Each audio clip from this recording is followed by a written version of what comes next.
மியான்மரிலிருந்து சென்னைக்கு 6 கிலோ தங்கம் கடத்தி வந்த 6 பேரை சுங்கவரித்துறை அதிகாரிகள் கைது செய்துள்ளனர். கொல்கத்தாவிலிருந்து சென்னைக்கு வந்த விமானத்தில் தங்கம் கடத்தியது தொடர்பாக சென்னையைச் சேர்ந்த சீனி சபூர் மைதீன், ஜவஹர் அலி ஆகியோர் கைது செய்யப்பட்டனர். அவர்கள் தந்த தகவலின் அடிப்படையில் மற்றொரு விமானத்தில் வந்த 4 பேர் என மொத்தம் 6 பேரை சுங்கவரித்துறை அதிகாரிகள் கைது செய்துள்ளனர். நாமக்கல்லில் 3வது மனைவியை கொண்டவருக்கு ஆயுள் தண்டனை விதிக்கப்பட்டுள்ளது.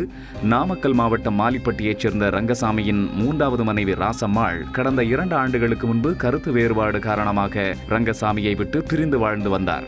அவரை மீண்டும் குடும்பம் நடத்த வருமாறு ரங்கசாமி அழைத்த நிலையில் ராசம்மாள் வர மறுத்ததால் அவரை ரங்கசாமி கத்தியால் குத்தி கொலை செய்துள்ளார். இந்த வழக்கை விசாரித்த ஈரோடு மகளிர் நீதிமன்றம் அவருக்கு ஆயுள் தண்டனை விதித்து தீர்ப்பளித்துள்ளது.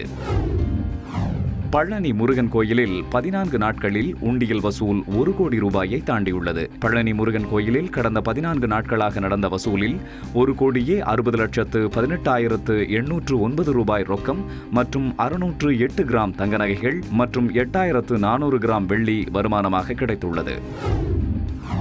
வேலூர் மாவட்டம் ஆலங்காயம் அடுத்த காவலூர் பகுதியைச் சேர்ந்த நந்தகுமார் தனது மகன் சதீஷ் மற்றும் மனைவியின் தங்கை ஆகியோருடன் 2 சக்கர வாகனத்தில் சென்று கொண்டிருந்தார். ஜனதாபுரம் என்ற இடத்தில் கோவையிலிருந்து வேலூர் நோக்கி சென்று கொண்டிருந்த லாரி மீது பலமாக மோதியதில் 4 பேரும் தூக்கி வீசப்பட்டு 6 வயது சிறுவன் சதீஷ் சம்பவ இடத்திலேயே உயிரிழந்தான். இந்த சம்பவம் அந்த பகுதியில் பெரும் சோகத்தை ஏற்படுத்தியுள்ளது.